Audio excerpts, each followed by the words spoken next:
Ya, bismillahirrahmanirrahim. Assalamualaikum warahmatullahi wabarakatuh. Berjumpa kembali di mata kuliah Sistem Basis Data ya. Pada minggu lalu kita sudah membahas konsep dasar basis data. Nah, pada kesempatan kali ini kita akan membahas tentang model data ya. Apa itu model data?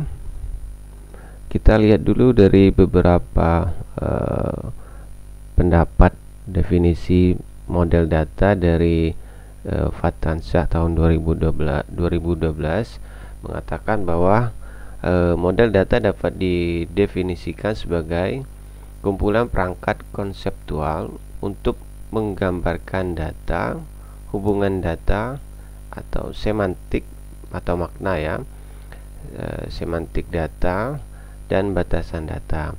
Pada umumnya sebuah model data dinyatakan dalam bentuk diagram yang dibuat di awal akan lebih mudah untuk dievaluasi maupun dianalisis untuk kemudian dilakukan perbaikan-perbaikan untuk mendapatkan sebuah model data yang lebih permanen dan lebih mendekati kenyataan sesungguhnya. Nah, ini menurut definisi model data menurut Fatansyah. Kemudian ada juga pengertian atau definisi model data adalah cara untuk menggambarkan struktur data dan hubungan antara data dalam basis data. Model data juga digunakan sebagai dasar untuk merancang basis data dan membangun aplikasi yang berbasis data.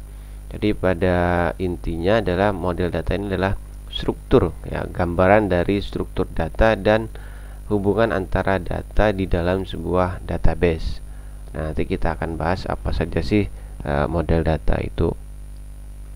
Oke, di sini ada beberapa jenis-jenis model data ya, yang pada umumnya dibagi menjadi dua. Yang pertama ada model data berbasis objek, yang kedua model data berdasarkan record. Nah, di dalam model data berbasis objek juga nanti ada dibagi menjadi tiga ya, yaitu model keterhubungan, ada model berorientasi objek atau object oriented model, kemudian juga ada model data semantik. Sedangkan pada model data berdasarkan record nantinya ada model data hierarki, jaringan dan relasional. Oke, kita akan bahas satu persatu ya. Yang pertama model data berbasis objek ya. Apa itu model data berbasis objek? Model ini menggunakan konsep entitas, atribut dan hubungan antar entitas atau sering juga disebut relationship. Nah, nanti ada juga namanya apa sih entity atau entitas itu, yaitu sesuatu apa saja yang ada di dalam sistem nyata maupun abstrak di mana data tersimpan atau di mana terdapat data.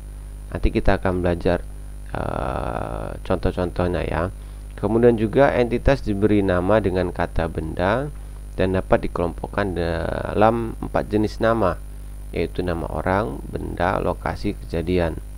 Jadi kita bisa memberikan nama sebuah entitas itu bisa berupa nama orang, benda, lokasi ataupun kejadian ya. Atribut ini adalah relasi fungsional dari satu objek set ke objek set yang lain. Sedangkan relationship adalah hubungan alamiah yang terjadi dalam entitas. Dan nanti kita akan belajar juga bagaimana merancang sebuah model data berbasis objek ya.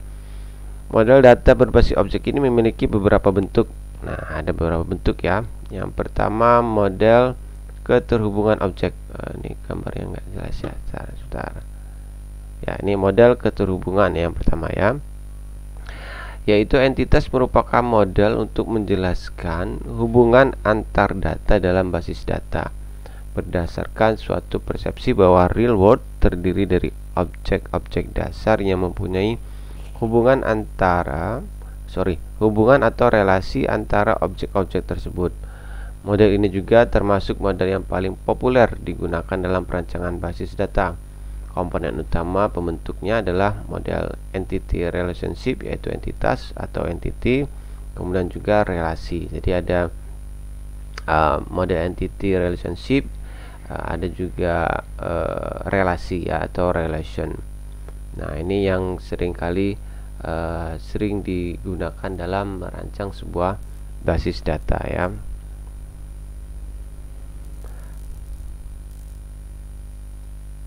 Yang kedua yaitu model berorientasi objek atau object oriented model.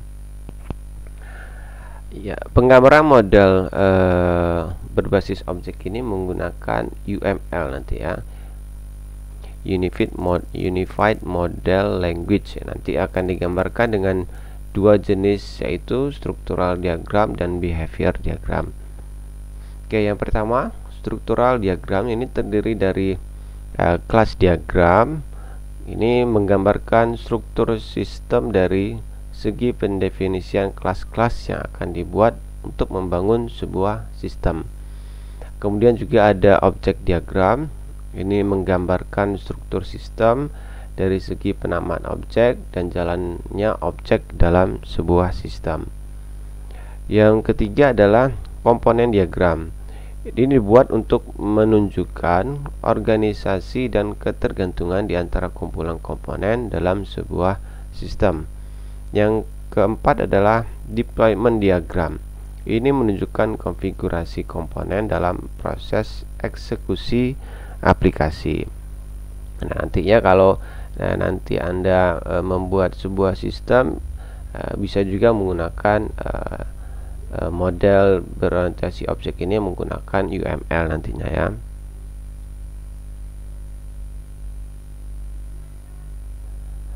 Oke, berikutnya yang kedua, behavior diagram terdiri dari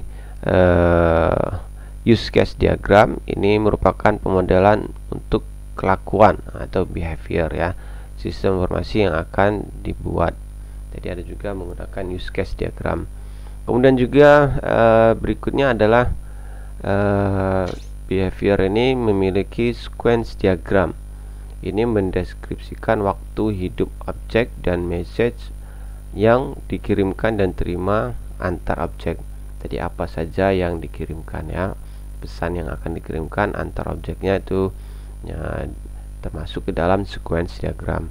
Kemudian communication diagram, ini penyederhanaan dari diagram kolaborasi atau collaboration diagram.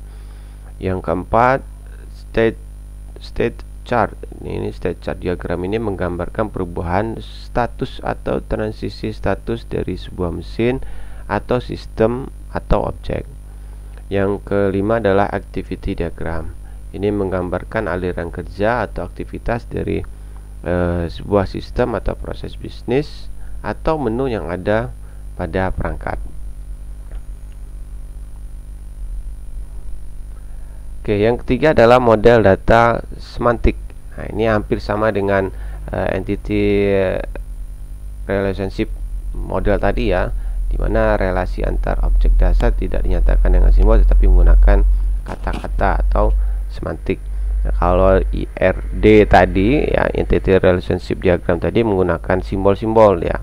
Tetapi kalau dia di semantik ini menggunakan kata-kata ya, itu saja perbedaannya. Oke, berikutnya model yang kedua yaitu model data berdasarkan record ya. Nah, model ini berdasarkan pada record untuk menjelaskan kepada user tentang hubungan logik antar data dalam basis data. Bedanya dengan model data berbasis objek adalah pada record based data model, di samping digunakan untuk menguraikan struktur logika keseluruhan dari suatu database, juga digunakan untuk menguraikan implementasi dari sistem database. Nah, ini ada beberapa jenis model data berbasis record ya. Yang pertama, model hierarki. Nah, model hierarki ini didasarkan pada struktur hierarkis yang terdiri dari simpul induk atau root node dan beberapa simpul turunan atau child node ya. Setiap simpul turunan dapat memiliki beberapa simpul turunan lainnya, dan setiap simpul turunan hanya memiliki satu simpul induk. Nah, model hierarki umumnya digunakan pada sistem database legacy yang didesain untuk memproses transaksi bisnis dalam skala besar. Ya, model ini kurang fleksibel juga sulit untuk digunakan dalam lingkungan data modern. Yang kedua, model jaringan. Nah, model jaringan ini memiliki struktur yang lebih kompleks dibandingkan model hierarki tadi ya. Ini menggambarkan hubungan antara data dalam bentuk grafik, di mana setiap record dapat memiliki record lain yang terhubung dengan record itu ya. Record dapat juga terhubung dengan record lain melalui beberapa jembatan yang disebut juga dengan rekam atau link. Ya, ini juga hampir sama dengan model query nantinya ya. Kita akan belajar tentang query ya. Kemudian ada juga model jaringan. Ini lebih fleksibel daripada model hierarki dan dapat menangani hubungan yang lebih kompleks antara data. Namun model jaringan ini juga lebih rumit dan sulit untuk diimplementasikan dan dipelihara. Berikutnya adalah model relasional ya. Nah, model relasional didasarkan pada konsep tabel yang terdiri dari baris dan kolom ya. Seperti kita ketahui, konsep tabel ini hanya terdiri dari baris dan kolom. Setiap tabel dalam basis data relasional memiliki kunci utama atau sering juga disebut nantinya primary key. Primary key ini memiliki keunikan untuk mengidentifikasi setiap baris dalam suatu tabel. Data diambil dan dihubungkan dari beberapa tabel dengan menggunakan kunci utama dan kunci asing. Nah, jadi kunci utama tadi disebut dengan foreign key, sedangkan kunci asing disebut dengan kunci utama disebut dengan primary key, sedangkan kunci asing disebut juga dengan foreign key. Nah, model relasional adalah model yang paling umum digunakan dalam lingkungan data modern. Model ini juga mudah digunakan dan dimengerti oleh pengguna dan juga memungkinkan untuk mengorganisasi data secara logis dan fleksibel. Kemudian memungkinkan juga untuk memastikan integritas data melalui aturan-aturan referensial dan konsistensi data dengan normalisasi. Dan nanti kita akan banyak menggunakan model yang ketiga ini, yaitu model relasional dalam praktikum nantinya ya. Oke, yang terakhir adalah kesimpulannya bahwa model hierarki dan jaringan sudah jarang digunakan pada lingkungan data modern karena model relasional lebih fleksibel dan mudah diimplementasikan ya. Jadi model relasional juga lebih mudah dipelihara dan memastikan integritas data dalam basis data. Jadi kesimpulannya kita nanti akan lebih banyak atau fokus menggunakan model relasional ini. Oke ya, saya kira cukup untuk materi model data. Nanti kita akan sambung lagi ke materi-materi selanjutnya. Oke, terima kasih atas waktu dan perhatiannya. Saya Heri. Assalamualaikum warahmatullahi wabarakatuh.